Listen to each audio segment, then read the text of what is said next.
হাই মেনজে আজি আপোনালোকৰ মাজলৈ আৰু আন এটি ভিডিঅ' লৈ আহিছোঁ। চ' আৰদ্ৰা হিল বুলি কয়, আমি বৰ্তমান য'ত আহিছোঁ আৰদ্ৰা হিল বুলি কয়। ইয়াত লাইপাতৰ বিখ্যাত আৰদ্ৰা লাইপাত বুলি ক'লে যোনে যিমান পাৰে কিনি লৈ যাব চেষ্টা কৰে, কাৰণ আৰদ্ৰা হিলৰ লাইপাত কিন্তু বহুত সোৱাদ। চ' আমি তাকে আজি চাবলৈ গৈ আছোঁ লাইপাতৰ খেতিনো কেনেকুৱা ধৰণ কৰিছে ইয়াত, যে ইমান সোৱাদ হয়। চ' আমি তাকে চাবলৈ আজি গৈ আছোঁ, আপোনালোকক দেখুৱাম। আপোনালোকৰ চাই থকা ভিডিঅ'টি আৰম্ভ কৰিছোঁ ইয়াৰ পৰাই। চ' চাই থাকক।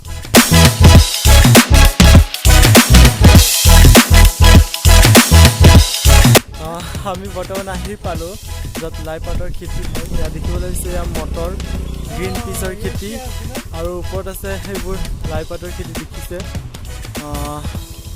যিটো কুঁৱলী পৰি আছে বৰ্তমান ভালকৈ চিনি পালে। আমি ওচৰত যাম এতিয়া, আৰু হিল এৰিয়া যিটো পাহাৰীয়া অঞ্চল, যিহেতু খেতিবোৰ অলপ কি হয় ষ্টেপৰ দৰে হয় দেখিবলৈ পাইছে। এয়া আমি বৰ্তমান যাম ওচৰত গৈ আছোঁ, দেখুৱাইছোঁ ওচৰত গৈ ভিডিঅ'।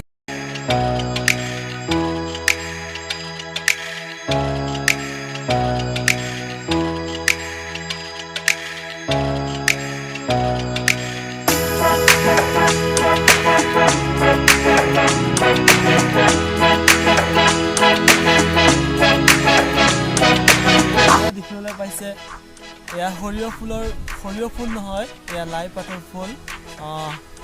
আমি বৰ্তমান আছোঁ আৰদ্ৰা হিলত।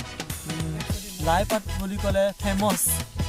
এই আৰদ্ৰা হিলৰ লাইপাত খাই সকলোৱে ভাল পায়। যে আমি দেখুৱাবলৈ আহিছোঁ কেনেকুৱা ধৰণেনো খেতি কৰে আৰদ্ৰা হিলত। লাইপাতৰ খেতি সকলো ঠাইতে হয়, তথাপিও যে ইমান ফেমাছ আৰদ্ৰা হিলৰ লাইপাত, কিহৰ কাৰণে ফেমাছ সেইটো আমি চাবলৈ আহিছোঁ। তো বৰ্তমান আজি আহিলোঁ লাইপাতৰ খেতি দেখিছোঁ। ইয়াত বহুত ডাঙৰ এৰিয়া লাইপাতৰ খেতি। আপোনালোকক দেখুৱাম বাৰু। লাইপাতৰ ফুল বহুত ধুনীয়া লাগিছে, মানে হালধীয়া ৰং। এখন মানে লাইপাতৰ বাগিচাখন এনেকুৱা লাগিছে এখন যেনেধৰণে সৰিয়হ ফুলৰ বাগিচা, সৰিয়হ ফুল যেনেকুৱা পথাৰত খেতি কৰা হয়, সৰিয়হ ফুল যেনেকুৱা ফুলি থাকে, ইয়াতে ঠিক তেনেকুৱা ধৰণে লাইপাতৰ ফুল ফুলি আছে। বহুত ধুনীয়া লাগিছে, একদম হালধীয়া ৰঙৰ এখন বাগিচা লাইপাতৰ।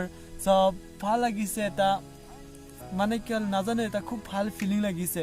আৰু বৰ্তমান আমি এটা কহিমাত আহিছোঁ, আৰু কহিমাৰ আটাইতকৈ ওখ হিলটো হ'ল আৰদ্ৰা হিল। আৰু এই আৰদ্ৰা হিলত আমি বৰ্তমান আছোঁ, আৰু এই ঠাইডোখৰ বহুত ঠাণ্ডা দেখুৱাবলৈ চেষ্টা কৰিছোঁ মই। ইয়াত বৰ্তমান কুঁৱলী পৰি আছে। চ' মই একবাৰ কুঁৱলী দেখুৱাইছোঁ আপোনাৰ, কুঁৱলীবিলাক সেয়া আন্ধাৰ দেখিবলৈ পাইছে। এইবোৰ বগা কুঁৱলী, গোটেই কুঁৱলী, আৰু এতিয়া বৰষুণ আহিব যেন লাগি আছে। আমি অলপ সোনকালে যাব লাগিব ইয়াৰ পৰা। চ' এয়া দেখিছে মোৰ লগৰ এজন আছে, এয়া বাহাদুৰ, লখিমপুৰৰ হয় তেওঁ। মোৰ লগত আহিছে, আৰু এয়া সৰিয়হ ফুলৰ বাগিচা। আৰু আমি বৰ্তমান য'ত আছোঁ ইয়াত কেৱল নেপালী মানুহ দেখিবলৈ পোৱা গৈছে। এইবোৰ ঘৰ এনেকুৱা ইয়াত সৰু পজা ঘৰ বনাই সিহঁতে বাস কৰি আছে ইয়াত। আৰু ইয়াতে লাইপাতৰ খেতি কৰি নিজৰ ঘৰখন চলাই আছে, লাইপাত বিক্ৰী কৰি।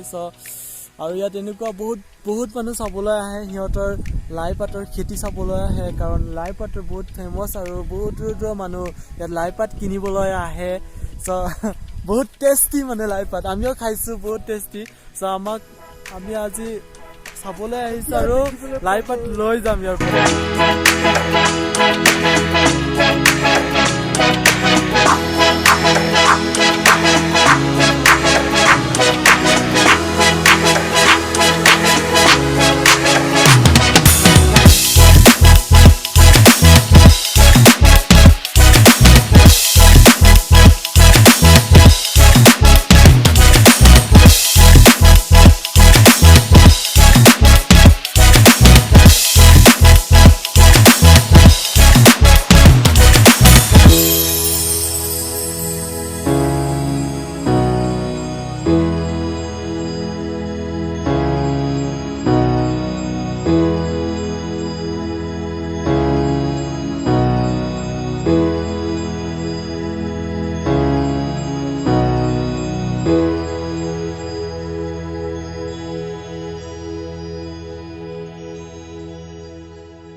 বেছি খুশি হৈছে বোলা মুখত লগাই চিঙি দিব দে চলাই কিনা বসবি না উঠিবি চলাই কিনা বসি থাকি আচ্ছা অলপ চলাইছে না চলে কিছু নাছিলে না আপনি তো হ্যাঁ বহুত বেশি ডাঙর আছে না তবে না তোমারে মুরগি মোকাত পিছে দে তালো বলি বলাইছে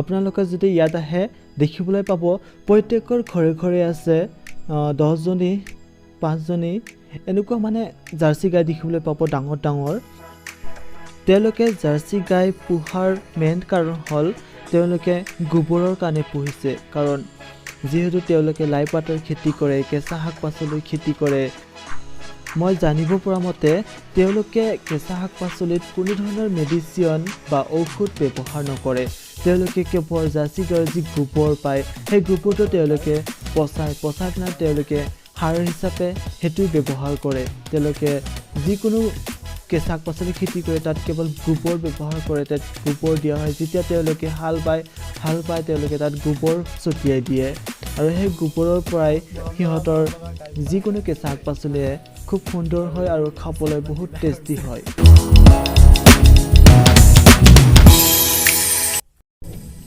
কি সুন্দৰ ঠাই যাবলৈ ইচ্ছা কৰে আৰু ঘৰে কিমান ধুনীয়া জেগা মানে ভাল লাগিছে দেখি ইয়াত গৰম দিনত দেখি বেছি ভাল লাগিব কাৰণ ইয়াতে 12 মাহ ঠাণ্ডা 12 মাহ ঠাণ্ডা দেখিছে দৃশ্য কি বঢ়িয়া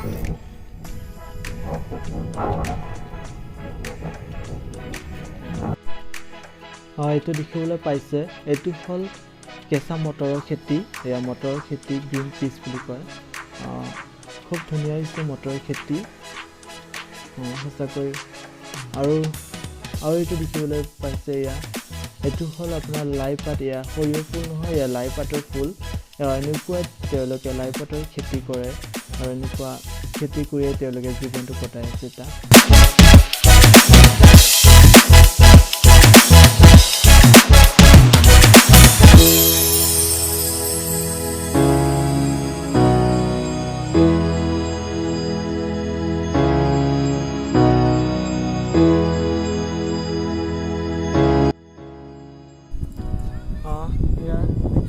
গ্ৰীণ পিচ মটৰৰ খেতি ইমান ধুনীয়া ইয়াত কোনো মেডিচিন দিয়া হোৱা নাই ইয়াত যিহেতু ক'লোৱে প্ৰত্যেকৰ ঘৰে ঘৰে জাৰ্চি গাই দেখিবলৈ পোৱা গৈছে প্ৰত্যেকৰ ঘৰে ঘৰে জাৰ্চি গাই আছে আৰু জাৰ্চি গাই যি গোবৰ সেই গোবৰ ইয়াত দিয়া হয় আৰু এই গোবৰ কেৱল গোবৰৰ লগতে ইমান ধুনীয়া এখন কি হয় মটৰ খেতি লাই পাতৰ খেতি বিভিন্ন ধৰণৰ খেতি ইয়াত ভাল হয় আৰু যিহেতু ক'লো লাই পাতৰ সোৱাদ টেষ্টি বহুত ভাল যেটো আৰদ্ৰা হিল বুলি কয় এখন নেপালী গাঁও ইয়াত কেৱল নেপালী মানুহে আছে ইয়াত আৰু এই ঠাইৰ লাই পাত খাবলৈ বহুত মানুহ যিহেতু জিভাৰ পানী পেলাব লগা হয় যিহেতু বহুত টেষ্টি মানে ইয়াৰ লাই পাত আৰু কিহৰ কাৰণে টেষ্টি হয় মই ক'লোঁ যিহেতু জাৰ্চি গাই প্ৰত্যেকৰ ঘৰে ঘৰে জাৰ্চি গাই আছে আৰু জাৰ্চি গাইৰ গোবৰ দিয়া হয় কেৱল ইয়াত কোনো ধৰণৰ মেডিচিন দিয়া নহয় চ' সেইবাবে ইয়াৰ লাই পাত মোৰ কাৰণে হয়তো টেষ্টি হয় আৰু ময়ো যিটো খাইছোঁ বহুত টেষ্টি আৰু ইয়াত গোটেই মটৰ লাই পাত এইবোৰ খেতি হয় আৰু বিভিন্ন ধৰণৰ খেতি হয় ইয়াত সেউজীয়া শাক পাচলিৰ কুঁৱলী এনেকুৱা ধৰণৰ কুঁৱলী এইবোৰ গোটেই কুঁৱলী হয় কুঁৱলী দেখিছে ইয়াত থাকিলে এনেকুৱা যেন লাগে যেন আকাশখন আমি চুই আছোঁ মানুহে আকাশখন চুবলৈ যিহেতু বহুত হেঁপাহ থাকে সকলোৰে আকাশ চুব মন থাকে কিন্তু আমি ইয়াত থাকিলে এনেকুৱা লাগে যেন আমি আকাশখন চুই আছোঁ আমি আকাশৰ ওপৰতে খোজকাঢ়ি আছোঁ এনেকুৱা লাগে যিহেতু বৰ্তমান তেওঁ কুঁৱলী অকণমান কমিলে আমি যেতিয়া প্ৰথম আহিছিলোঁ কুঁৱলী বহুত বেছি আছিলে আৰু এনেকুৱা লাগিছিলে আমি আকাশৰ ওপৰত খোজকাঢ়ি আছোঁ আমি মেঘৰ ওপৰত খোজকাঢ়ি আছোঁ আৰু এনেকুৱা লাগে আমি মেঘৰ লগত যেন খেলি আছোঁ তেনেকুৱা ধৰণে এটা ফিলিং হয় যিহেতু আমাৰ ভৰিৰ তলে তলে মেঘবোৰ দৌৰি থাকে ভাল লাগে বহুত এটা ভাল লাগিছে যদি পাৰে আপোনালোকৰ আহিব ইয়াত এনে চাবলগীয়া ইমান ভাল মানে জেগাটো ভাল চাবলৈ কিন্তু ইয়াত ইমান চাবলগীয়া বস্তু নাই ইয়াত কেৱল আছে এখন পৰিৱেশ এখন সেউজীয়া পৰিৱেশ শাক পাচলিৰ পৰিৱেশ আৰু এখন পাহাৰীয়া অঞ্চল যিহেতু দেখিবলৈ ন ধুনীয়াই চ' পাহাৰীয়া অঞ্চলত কেনেকুৱা ধৰণৰ খেতি হয় এটা ষ্টেপৰ দৰে খেতি কৰা হয়